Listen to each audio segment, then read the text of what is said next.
பாவம் செய்தவன் தான், பாவப்பட்டவன் தான். ஆனால் தேவன் அவனை அப்படியே விடவில்லை. ஸ்தோத்திரம். ஒவ்வொரு இடத்திலையும் பார்க்கும்போது மனிதன் தேவனை தள்ளுகிறான், தேவன் மனிதனை தேடி வருகிறார். மனிதன் தேவனை என்ன செய்கிறான்? தள்ளுகிறான். தேவன் மனிதனை தேடி வருகிறார்.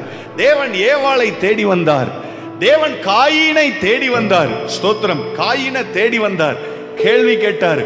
தேவன் ஏனோக்கை தேடி வந்தார். ஸ்தோத்திரம். தேவன் நோவாவை தேடி வந்தார். எந்த மனுஷனும் அவரை தேடி போனதாக எழுதப்படவில்லை.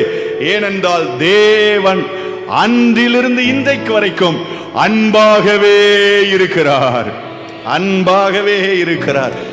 எந்த பாவியையும் தான் நேசிக்கிறவர் என்பதை தேவன் அந்த ஆதியாகமத்தின் புஸ்தகத்திலிருந்து வெளிப்படுத்தி காண்பித்தார். மனிதன் முதல் பாவம் செய்த பொழுதே அவனை நேசித்தபடியினால்தான் அவனுக்காக ஒரு வஸ்திரத்தை தேவன் உருவாக்கி கொடுத்தார் அப்படின்னு வாசிச்சு பார்த்தோம் இல்லையா? அன்னையில இருந்து இன்னைக்கு வரைக்கும் நம்முடைய தேவன் அன்பாகவே இருக்கிறார். இயேசு கிறிஸ்து நேற்றும் இன்றும் என்றும் மாறாதவர்.